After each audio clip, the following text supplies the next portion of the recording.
Consciousness that we exhibit to a good degree at this point reflects the nature of the interaction we have with European people. And one of the major objectives of European people is to manipulate and control the consciousness of African people.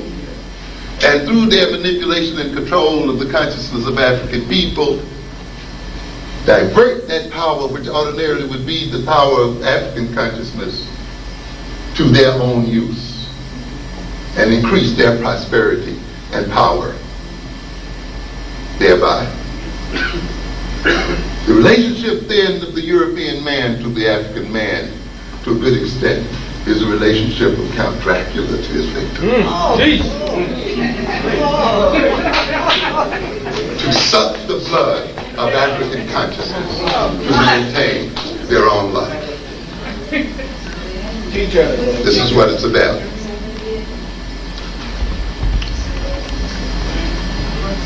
Let's be a little more concrete. I see consciousness as being composed of at least three elements: contents, and what I call instrumentalities, and directional organizational factors. What do we mean here? Consciousness contains things: knowledge, perceived knowledge, beliefs, opinions, our conditioned emotions, our conditioned behavioral orientation, our perception of ourselves, our worldview.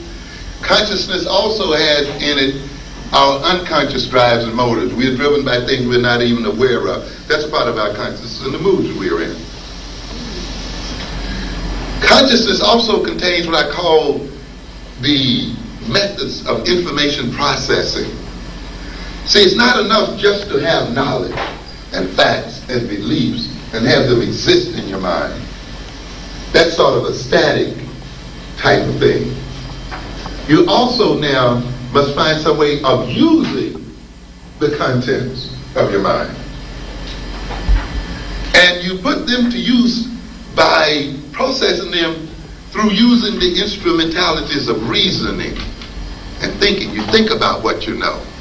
You organize what you know to solve certain problems. You bring pieces of knowledge and information together and organize that knowledge and information in a way to solve a problem. You recall information. You act in terms of what you believe.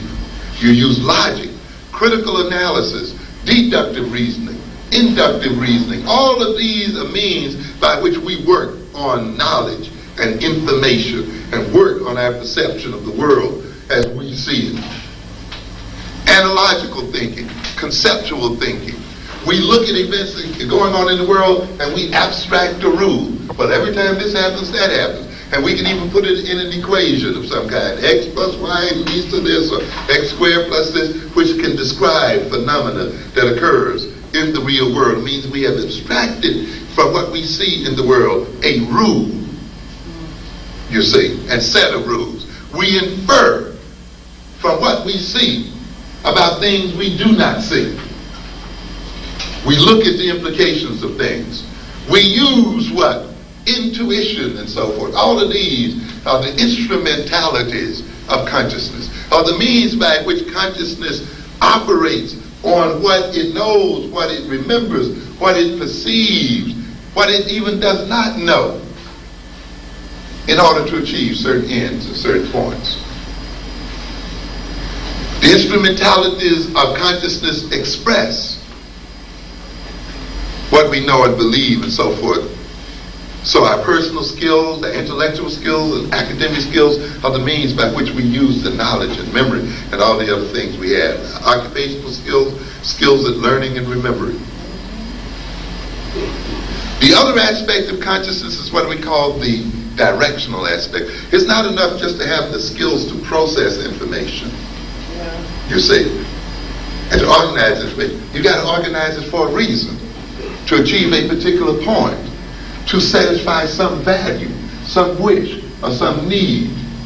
You see, I was looking at a discussion here the other evening with a very esteemed public intellectual who apparently had the capacity to reason and think very well. He's been educated in philosophy. and who has apparently a good deal of knowledge. They were supposed to be talking about alternatives to black problems and black leadership. And I didn't see one black problem discussed at all during that 2 hours. No issue confronting the black community was dealt with at all. Oh, but there was plenty of reasoning. There was plenty of knowledge being displayed there and so forth. But nothing in the sense of applying it to the end of liberating black folk. Applying it to the end of gaining freedom and enhancing the quality of life of black folk. You see, so even though you may have the knowledge and the content, even though you may know black history, even though you may know African history, that's not quite enough yet. Even though you may have the logical skills, it's not quite enough yet. You have to value African people. Yes. You have to value African liberation. You have to value African people being empowered and free and self-sufficient and doing for self. That has to be a value, so that when you think and when you process what you know, using logic and abstraction and so forth, it will be processed under the direction of trying to achieve those values. So that you are thinking for a reason, not just to be thinking, not just to be displaying knowledge, but you're engaging in the process of the information to achieve a particular point. So therefore, our desires and our needs and our values and our interests and aspirations and ideals and sense of purpose places a whole direction and purpose on our consciousness, and it organizes our consciousness so that it motivates us to know what instruments we are to use and what knowledge we should use to achieve what end. Okay, hang in with me here. Don't go to sleep on me yet. No. Because now we get into the point of what we mean when we talk about the falsification of consciousness. Because I want you to see exactly how our consciousness is falsified, in what ways.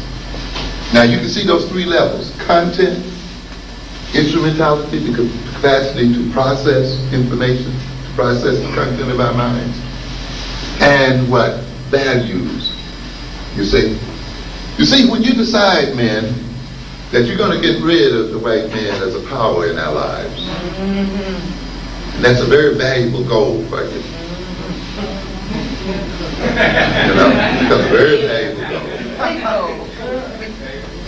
What you do usually when you say, this is my goal, you start then to run an assessment of your capabilities, don't you? How capable are we of achieving this goal? What kind of knowledge must we have to accomplish this goal?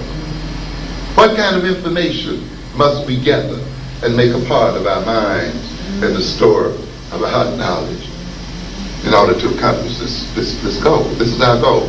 We want to be free of being ruled by white men. Okay?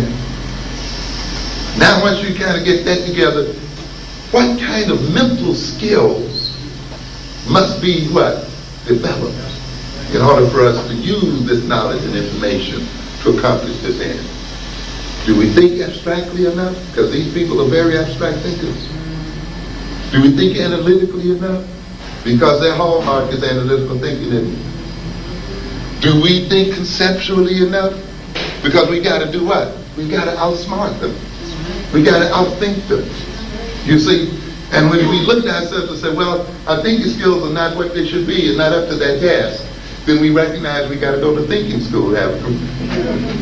We got to go where? And learn and develop. See, that's what a value will do for you. It will say, look, if you want to get this, you better sharpen up this skill, you better develop that skill. Do we know how to sit down with other men for 2 or 3 hours or 4 or 5 hours and really think and plan together? Do we know how to stay focused on the subject matter so that we can get something done? Can we subdue our egos and so forth long enough to solve the enterprise?